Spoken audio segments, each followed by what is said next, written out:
Hi guys, welcome to my channel mummy के ideas. तो ये आप जो देख रहे हैं ये खूबसूरत सा पलना ये मैंने खुद घर पर ही बनाया है।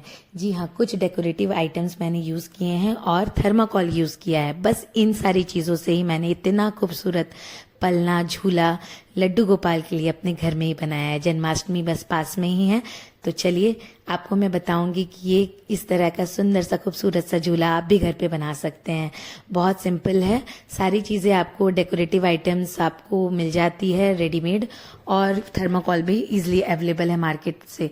तो आप ये सारी चीज़ों को ले आएं और बस सिंपल सी आपको बस यूज़ करना है कुछ टेक्निक और कैसे स्टिक करते हैं सारी चीज़ों को, और इस तरह से आप कर सकते हैं। तो ये मैंने थर्माकोल को रेक्टेंगल शेप में कट किया था, मैंने कोई मेजरमेंट नहीं लिया था। अगर आपको मेजरमेंट में करना है तो आप कर सकते हो। तो सेम मेजरमेंट से मैंने 2 कट किए हैं। ये मेरा बेस बनेगा। जी हाँ, ये मैं झूले का बेस बना रही हूँ। तो मैंने मेरा थोड़ा कान्हा जी ना थोड़े से लड्डू गोपाल जी थोड़े से बड़े हैं, तो इसलिए मैं थोड़ा बड़ा पलना बना रही हूँ। और ये उसके पीछे का इस तरह से ये सोफे के जैसे हमें बनाना है झूला। तो ये झूला का बेस मैंने रेडी कर लिया है। अब इसमें मैं वो जो आप झूले पे टंगा हुआ स्ट्रिंग देख रहे हो जिसपे झूला लटकता है, जो लटकन होता है, उसके लिए मैं पहले से ही यहाँ पे स्पेस बना रही हूँ, क्योंकि मैं अभी डाल लूंगी इसमें अपना स्ट्रिंग जो मैं लटकन बनाऊंगी, जो झूला जिससे मैं लेस से लटका रही हूँ। तो उसके लिए मैं यहाँ पे स्पेस पहले ही से बना दे रही हूँ। मैंने 4 इक्वल डिस्टेंस पे सर्कल छेद कर लिए हैं और फिर इस तरह से ये दिख रहा है। अब मैं इन दोनों को पेस्ट करूंगी। जो 2 मैंने रेक्टेंगल शेप कट किया था उनको मैं पेस्ट कर दूंगी एक के ऊपर एक, तब ये थोड़ा सा मोटा हो जाएगा और ये बेस अच्छा दिखेगा। ये देखिए, ये मैंने पेस्ट कर लिया है। अब इसे हम वेलवेट पेपर, मैंने वेलवेट पेपर का यूज़ किया है। आप कोई भी कलर पेपर यूज़ कर सकते हैं, और गिफ्ट रैपर भी यूज़ करना चाहते हैं वो भी कर सकते हैं। मैंने वेलवेट पेपर यूज़ किया है। इस तरह से मैंने इसकी शेप में पहले तो मैंने उस कार्डबोर्ड जो रेक्टेंगल थर्माकोल था उसको रखा है, और उसके थोड़े से ज़्यादा ही मैंने मार्जिन लिया है और उसे मैं कट कर रही हूँ। कटिंग और पेस्टिंग ही थोड़ा सा हेक्टिक काम होता है इन सारी चीज़ों में। बाकी अगर वो आप अच्छे से कर लोगे तो आपका कोई भी आर्ट एंड क्राफ्ट एक्टिविटी अच्छा ही होता है। तो अब इसे चिपकाने का और एक तरीका है, ये अगर आप ऐसे ही इसे पेस्ट करोगे ना तो इसमें सिलवटें आ जाएंगी, मतलब ये ठीक से प्रॉपर तरीके से पेस्ट नहीं होगा। तो मैंने थोड़े थोड़े डिस्टेंस पे कटिंग कर लिया है और तब मैं इसे पेस्ट करूंगी। स्पेशली जो कॉर्नर्स है उससे आप कट कर लें। उससे क्या होगा कि जब आप पेस्ट करोगे ना तो ये अच्छे से कवर होगी और कोई भी सिलवट नहीं आएंगी और प्रॉपर दिखेगा, क्लीन लुक आएगा। तो ये मैं साइड साइड से भी इसकी कटिंग कर ले रही हूँ। इस तरह से आप अगर साइड आप कटिंग नहीं करोगे और फिर ऐसे ही रैप करना स्टार्ट करोगे, पेस्ट करना स्टार्ट करोगे, तो ये थोड़ा सा मुड़ जाएगा और वो लुक अच्छा नहीं आएगा। तो ये देखिए, इस तरह से इजिली ये इस तरह से पेस्ट कीजिए। ये रैपिंग अच्छे से हो रही है, देख रहे हो आप, कोई नहीं, ये एकदम कोई भी एयर नहीं ले रही है और ये अच्छे से देख सकते हैं बिना कोई सिलवट के ये अच्छे से रैप हो रही है। तो ये एक ट्रिक है, तो आप इस तरह से कर सकते हैं। ऐसे नॉर्मल भी कर सकते हैं, बट इस तरह से क्लीन लुक आएगा। और आर्ट एंड क्राफ्ट में जो भी चीज़ें आप करते हो उसमें जितना ही आप बारीकी से काम करते हो उतना आपका अच्छा आपको रिजल्ट मिलता है। जितना क्राफ्ट बना रहे हैं वो बनकर रेडी होता है।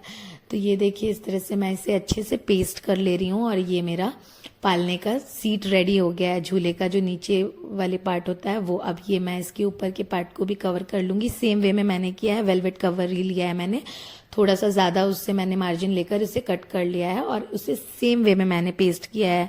थोड़े थोड़े डिस्टेंस पे कट लगा लिए हैं, कॉर्नर्स पे कट लगा लिए हैं और फिर मैंने इस तरह से इसे अच्छे से पेस्ट कर लिया है। पेस्टिंग के टाइम पे आपको ध्यान रखना है, ग्लू बहुत ज्यादा नहीं लेना है, नहीं तो ये बहुत ज्यादा ही वेट हो जाएंगे और फिर वो जब चिपकेंगे तो वो फटने का भी डर होता है। तो थोड़ा हल्का ही लगाएं और फिर अच्छे से इस तरह से मैंने इसे भी रैप कर लिया है। तो मेरा झूले का ऑलमोस्ट रेडी था, पालने का जो सीट था और उसका बैक सीट था वो रेडी था। तो इस तरह से मैंने सारे को पेस्ट कर लिया है।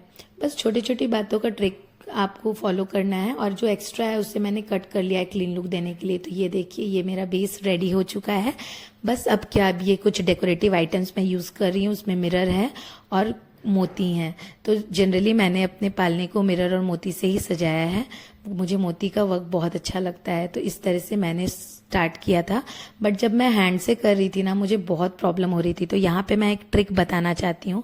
अगर आपको मोती को पेस्ट करने में इस तरह से प्रॉब्लम होती है, आपका हैंड भी मेसी हो जाता है, तो आप कोई भी पॉइंटेड थिंग ले लीजिए, कोई भी चीज पॉइंटेड। मैंने ब्रश लिया है, उसके जो लास्ट टिप है ना, उस पे आप ग्लू लगा के इस तरह से मोती को आप होल्ड करके आप सही जगह पे चिपका सकते हो और सही लाइन से भी चिपका सकते हो। तो ये एक ट्रिक है, आप इसे फॉलो कर सकते हैं। इससे काम बहुत जल्दी होता है। आपको पता है ये सारी चीजों में बहुत बारीकियां होती है और हमें बारीक से करना होता है काम को। ज्यादा मेसी और गंदा करेंगे तो पूरा ही आपका वर्क अच्छा नहीं दिखेगा।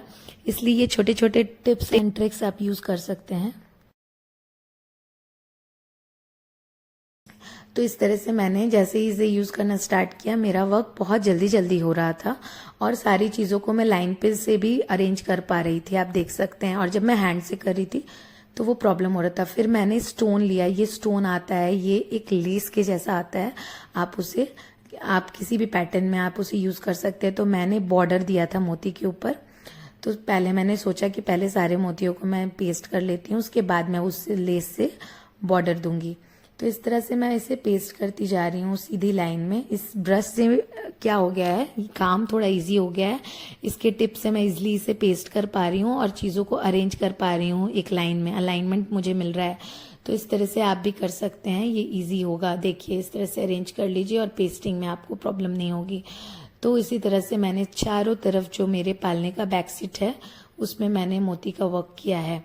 आप भी इस तरीके से कर सकते हैं। जब मैं हैंड से कर रही थी मुझे टाइम भी लग रहा था, मेसी भी हो रहा था। एक मोती की जगह 4 मोती हाथ पे चिपक रहे थे क्योंकि ग्लू हाथ पे लग रहा था। बट जब ये मैंने ट्रिक यूज किया तो मेरे वर्क बहुत जल्दी हुए हैं, देख सकते हैं सारी बारीक लाइन से लग चुकी हैं। अब मैं मिरर वर्क करूंगी। इसमें मैंने मिरर लगाया है, मेरी मम्मी ने भी मुझे थोड़ा हेल्प किया है इसमें। तो मैंने मिरर गैप में लगाया है, एक एक मोती का गैप छोड़ कर मैंने लगाया है। आप अगर एक साथ लगाना चाहते हो तो वो भी लगा सकते हो और कोई भी शेप की आप मिरर ले सकते हो। मैंने इस बर्फी शेप का लिया है। तो इस तरह से मैं चारों तरफ इसके पेस्ट कर दूंगी। मिरर लगने के बाद ये बहुत ही खूबसूरत लग रहा था। तो आप कोई भी डेकोरेटिव आइटम यूज कर सकते हो और अपने पालने को खूबसूरत बना सकते हो। ये तो आपके ऊपर है कि आप क्या यूज कर रहे हो और किस तरह से यूज कर रहे हो। तो इस तरह से मैंने इसे सिंपली इस तरह से रखा है और मैं चारों तरफ इसके इस तरह से मिरर लगा लूंगी। ये प्रोसेस काफी इजी है, एक बार आप अगर स्टार्ट करोगे तो इजी हो जाता है, देखने में बस हार्ड लग रहा है। तो इस तरह से आप लगा सकते हो और मिरर लगने के बाद बहुत ही खूबसूरत लग रहा था ये। अब मैं ये जो चेन लाई हूँ जिसमें आपका स्टोन्स है, इसे मैं पेस्ट कर लूंगी। अब मैंने पेस्ट कर दिया। अब मैंने एक बड़ा सा मिरर लिया है, बड़े साइज का, उसे मैंने मिडिल में पेस्ट कर लिया है। अब इसके साइड में भी हमने जैसे मोतियां लगाई थी ना, फ्लावर शेप हमें देना है, तो ये मैं मोतियां उसी शेप में लगा रही हूँ मिरर के चारों तरफ और ये एक फ्लावर शेप बन रहा है। तो इस तरह से आप भी बना सकते हैं। आप कोई भी पैटर्न में डिजाइन डाल सकते हैं, ये खूबसूरत ही लगेगा। मोती का वर्क हमेशा सुंदर ही होता है। आप इसे जैसा यूज करेंगे वैसा ही आपको आपका क्राफ्ट खूबसूरत मिलेगा। ये देखिए दोनों साइड मैंने सेम पैटर्न में रेडी कर लिए हैं। तो ये मेरा पालने का बैक सीट रेडी है और ये मैंने स्ट्रिंग्स डाल लिए थे, मैंने लेस यूज किया है। आप चाहे तो मोती का भी बना सकते हो या कुछ भी आप यूज कर सकते हो, बीड्स भी यूज कर सकते हो। तो ये आपके ऊपर है, आप कितना खूबसूरत और क्या यूज कर रहे हो।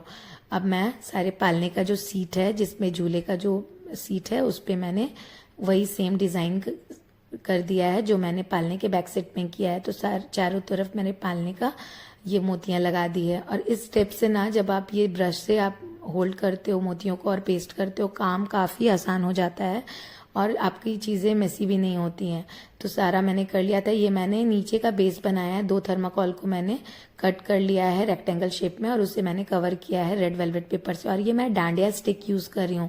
जी हाँ, मुझे कुछ समझ नहीं आ रहा था कि मैं झूले को स्टैंड के लिए मैं क्या बनाऊं, मैं क्या यूज करूं।